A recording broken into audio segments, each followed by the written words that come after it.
So in our last video, we talked about using the interchangeable lenses on the ZV-E10, as well as a small rig cage and various attachments to create a framework for the ZV-E10 to make it a more functional camera. Today, I'm going to show you how I would set it up for my own shooting. So what we're looking at here is all the different pieces that we're going to be attaching to the camera, and we're going to build it out.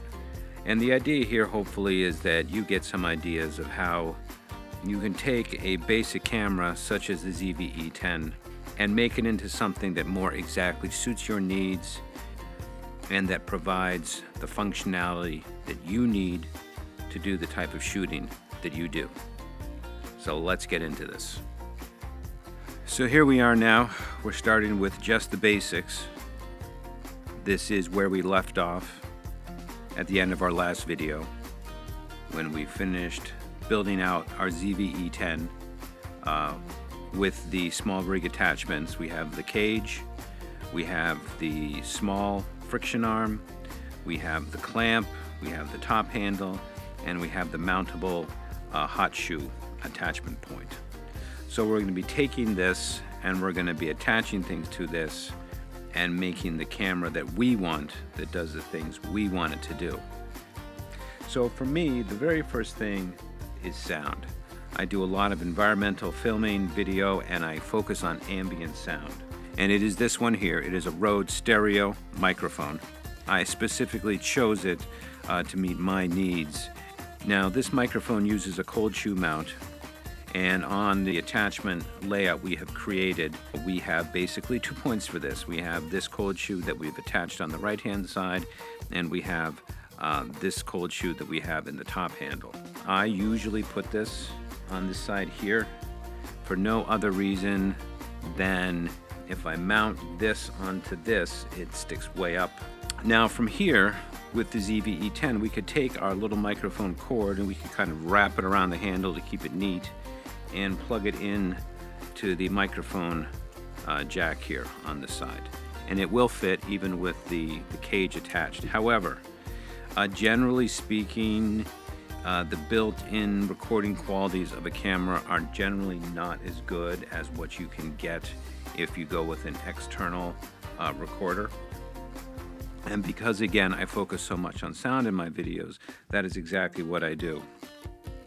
I use this Zoom H4n Pro external sound recorder to capture my audio. One of the difficulties with this is that it is a separate piece of kit. It is a separate unit. You're either carrying it around with you or you're laying it on the ground. So I prefer to use this friction arm here to mount my Zoom recorder.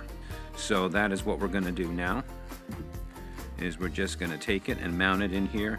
And again, I find it easiest when mounting things on these friction arms to tighten them down straight. And then once they're tightened down straight, we just have to screw it on.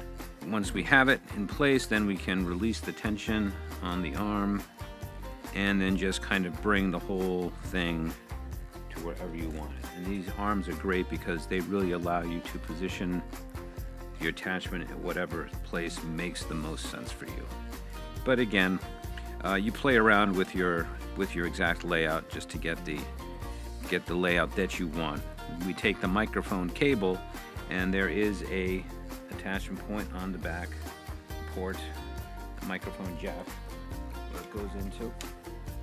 And so now we have the microphone plugged into the sound recorder, and it's all in a nice self-contained unit here. The biggest thing that I look at now is power. So again, when I am filming, I am almost never in the studio. I am out in the field, far away from any power source. As a result, I'm really dependent upon batteries to provide the power for my gear.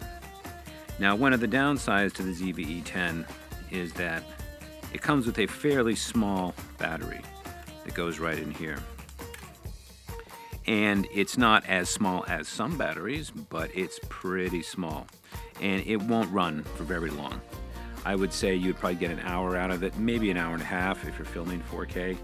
One option, of course, is to buy multiple batteries and just swap your batteries in and out. I prefer not to do that because A, that costs money to buy multiple batteries, and B, swapping batteries in and out interrupts the flow of what I'm filming. I use this battery bank here. So this battery bank, this is a night core, and I actually have two of them. They are very light, extremely light for a power bank, and they are also somewhat water resistant, which is great if you're out in the field. I simply put the battery in this side clamp here, and you can see the little arrow, which means it goes up. So we just lift it up like this and then let it clamp down, and it fits pretty much perfectly. Now again, you know, it kind of sticks out, but for what I do, it works very well. And then once you have the battery attached, there's the matter of getting the power from the USB-C jack here into the USB-C jack over there. And for that, I use a short cable. I like it because it has two 90-degree connectors, which make it a little bit more low profile. So what you just kind of do is you just sort of take this cable and you just sort of lay it in here. So I tend to like to plug it in to the camera side first, just because it tends to be a little more difficult on this side. So you have all your gear on here. I just plug it in there. So we have the camera plugged in right about there. And the other end of the cable, you can run it around the handle, through the handle, whatever works for you. But the point is, we just go in here and we just plug it right into this port here. And the moment we do that, you can see the power lights come on, indicating we are now charging the camera. So now we've got our sound in place, both in terms of the microphone and our sound recorder. We have our power in place for the camera. So now we're very mobile. This runs on a battery, this runs on batteries. The one thing we're still missing on this is some sort of light source. And that would be what I would mount up here in the center of the camera. Now, as you can see on this top handle here, it is merely a cold shoe mount. And this particular light attaches with screws. Basically, you want to convert the cold shoe into a screw mount. And I have a couple options. I have this little ball head from Small Rig, which basically has a cold shoe at the bottom and then a screw at the top. And then I have this other one. I'm not sure who made this, but this is basically the same thing. It's just not a ball head, and it just gives you a single little point. It's a little more unobtrusive, which is why I sometimes like that. This one obviously gives you a little more flexibility because you have a standard ball head up top and you can sort of swivel things around. And I'm going to use this ball head. So again, you just mount your cold shoe into the cold shoe adapter, and then you just screw it down until you got it nice and tight. And then you just take your light. So you just take it there and you just spin it around a little bit. So now we have a nice little lighting system here. Let's move these lenses out of the way a little bit just so we can see this a little bit better. So now we have a nice little lighting system here. And of course, because it's on this little arm, you can rotate this thing out and you can adjust the ball head, and you can actually kind of swing this around and then sort of push it out like this. And if you'll notice, when you do that, you actually have access to another cold shoe mount right here if you wanted to mount something else. I have used it sort of on the go, but really this setup belongs on a tripod, is really what it does. I actually prefer this little tabletop tripod here by Small Rig. And the nice thing, as we talked about in the first video, is that this Small Rig cage actually comes with an Arca Swiss plate mount. So you can actually just put the cage right into the tripod. And now you have your lens mounted to the camera. So again, here we go. So here is the finished product of the ZV-E10 outfitted in the way I find most generally useful.